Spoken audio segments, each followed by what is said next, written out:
Salut à tous, c'est David et aujourd'hui je suis sur un Suzuki 600 Roadster de 1998. Allez, c'est parti!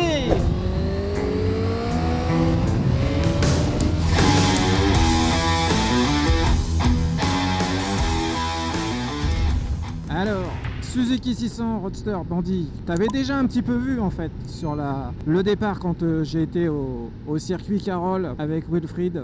T'avais déjà pu en voir un bout et je t'avais dit qu'on ferait une petite vidéo dessus. Et ben la voici. Tout d'abord, c'est une moto connue, on le sait. C'est une moto qui est fiable, ça c'est reconnu aussi. Hein, la preuve en est, près de 97 000 km.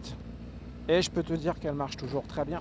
Alors c'est une bécane qui est sortie au milieu des années 95 et qui a bien régné sur l'ensemble des moyennes cylindrées pendant une petite dizaine d'années avec des évolutions. Celle-ci est équipée d'un top case, elle est équipée d'une selle confort aussi, les poignées passagers, ce qu'il n'y avait pas forcément au début d'après ce que j'ai pu lire dans les renseignements sur la fiche technique de cette moto. À sa sortie, elle n'avait pas de poignées passagers et elle n'avait pas non plus de béquille centrale. C'est une moto plutôt sympa à conduire ou à piloter, ça dépend. La petite chose au départ, quand tu montes sur cette bécane pour la première fois, moi c'est ce que j'ai eu, mais là ça fait 2-3 fois que je suis au guidon de cette bécane et je m'y suis fait, c'est ça, l'empattement du réservoir. Au départ, on a les jambes un petit peu ouvertes comme ça. Ouais, c'était un petit peu déroutant, mais on s'y fait vite. Alors donc, ce modèle de 98, il fait 74 chevaux. C'est un 4 cylindres, 4 temps, 4 carbut 32, ce qui va lui donner du couple. Tu vois, là, je suis en 6.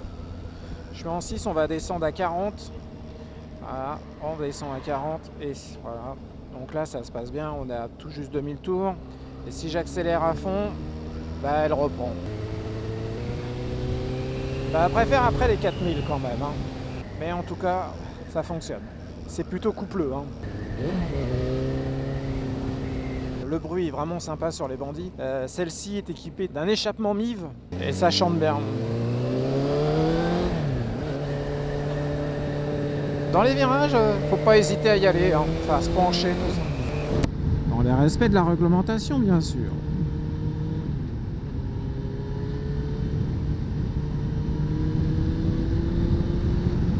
Alors elle est équipée aussi de la protection réservoir et la petite selle confort.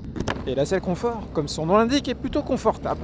Elle fait bien le boulot. On a le fessier bien calé sur le petit dosseret avant le passager. Si tu es intéressé par l'acheter, tu vas en trouver, moi je regardais ce matin sur le Bon Coin. Bon, je suis du Hauts-de-France. Et dans les Hauts-de-France, j'en ai trouvé pas moins d'une centaine. Ça commence autour de 1000 €, ça va jusqu'à 2005, 3000 pour celles qui ont très peu de kilomètres. Bon, 3000 non, hein, parce que 3000 pour une bécane comme ça qui est un peu vieille, ça commence à faire des sous. On peut avoir quelque chose d'un peu plus récent, même si la bécane est bien. À moins que vraiment tu veuilles celle-là. Ah, un copain, hop. Par contre, la consommation, je lisais des fiches techniques qui disaient que ça tournait autour de 7 litres. Celle-ci, on est plutôt sur du 9-10 litres, mais je sais qu'il y a un petit réglage carburation à faire dessus. Alors, ce qui est bien, si tu es jeune permis, c'est qu'on en trouve plein en bridé, en A2. Celle-ci l'est aussi, parce que son propriétaire est en A2. Alors, normalement, on dit, 34 chevaux, peu plus de 200 kg, c'est compliqué, ça marche pas terrible. Ça marche plutôt bien. Bon, évidemment, ça arrache pas les bras, mais ça tire déjà dessus quand même, hein. Après, le A2, c'est que 2 ans, hein. Mais c'est quand même des bécanes où j'ai envie de te dire, il vaut mieux, si tu es en A2 après, en changer. Elle aura plus de valeur en A2 qu'en full. Tellement elle est aimée, appréciée, et surtout qu'au niveau, tu vois, niveau d'assise, on est bien. Je fais un peu plus d'1m80 et les pieds posent bien au sol, je mets même un peu incurvé. La position de conduite est légèrement en appui sur les poignets.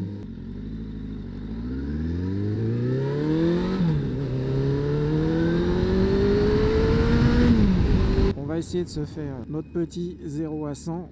C'est parti.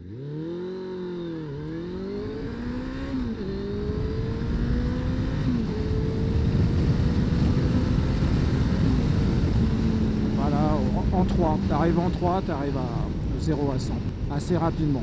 C'est bien, n'oublions pas, elle est censée donner 34 chevaux, un peu plus de 200 kg, ça va, ça marche quand même. Alors au niveau pneumatique, À l'avant, c'est du 120 en 17 pouces et du 160 en 17. Mais d'après ce que j'ai pu lire, à sa sortie, elle aurait été équipée sur certaines en 180. Ce qui est un peu large. 160, ils ont bien fait de rectifier. Double frein à disque à l'avant et un simple frein à disque à l'arrière, bien sûr.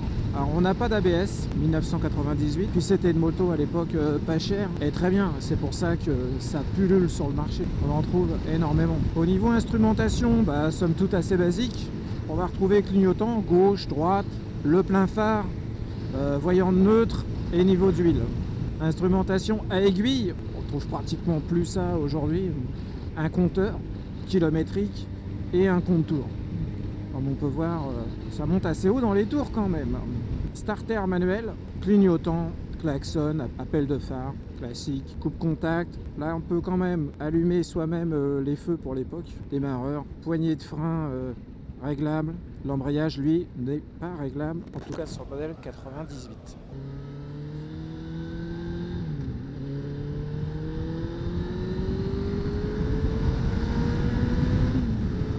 100 000 bornes, tu lâches le guidon et il n'y a pas de souci. Hein. Bon, on est au château de Chantilly et malgré tout, sur les pavés, ça va, ça se passe bien. C'est pas désagréable, c'est normal, les comportements assez simples, tout va bien. C'est plutôt de la bonne bécane, hein. Ça vieillit bien, ça vieillit bien. Bon, il y a des petites choses quand même à surveiller sur ces machines qui sont un petit peu réputées pour pas aimer le froid et l'humidité. Il vaut mieux éviter de les laisser dormir dehors ou les protéger. Son propriétaire qui l'a depuis un an, en un an, une petite vidange, des bougies, et c'est tout. Hein. Et roule ma poule. Hein. Oh, joli. Yeah. Salut. Triumph Tiger, ça c'est cool.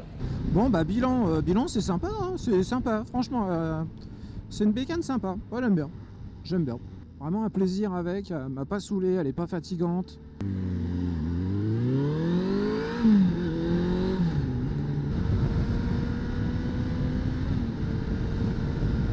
Voilà, c'est ce que je déteste sur un roadster par rapport à ce que je peux avoir habituellement, c'est ça. À vitesse 110, 120, au niveau du vent, t'entends même plus ton moteur, ça siffle dans le casque. Voilà pourquoi moi je suis pas roadster. C'est pour ça que je préfère les trails. Bon voilà, on va arriver au bout de cette petite vidéo sur le bandit.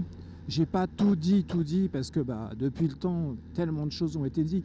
Là, ce que je voulais surtout te montrer, c'est que voilà, cette bécane, on en a dit plein de bien et c'est vrai. Là, je suis sur un modèle qui a près de 100 000 km et franchement, ça marche très bien. Il est toujours là, il est toujours vivant, toujours vigoureux. Le seul bémol de cette bécane, je dirais, c'est sa consommation un petit peu élevée par rapport à ce qui peut se faire aujourd'hui. Mais par contre, tu as ça pour un prix vraiment sympa. Et quand on est jeune permis, on n'a pas trop de sous. Si tu as moins de 2000 €, c'est la bonne bécane, quoi. Après, elle existe aussi carénée en S. Elle est un petit peu plus lourde, mais elle a de la protection. Voilà, on arrive au bout de cette vidéo. Si t'es pas déjà abonné, je t'invite à t'abonner, bien sûr. N'hésite pas à me mettre le petit pouce bleu, ça fait toujours plaisir. Et à cliquer sur la cloche pour voir les prochaines notifications. Allez, salut!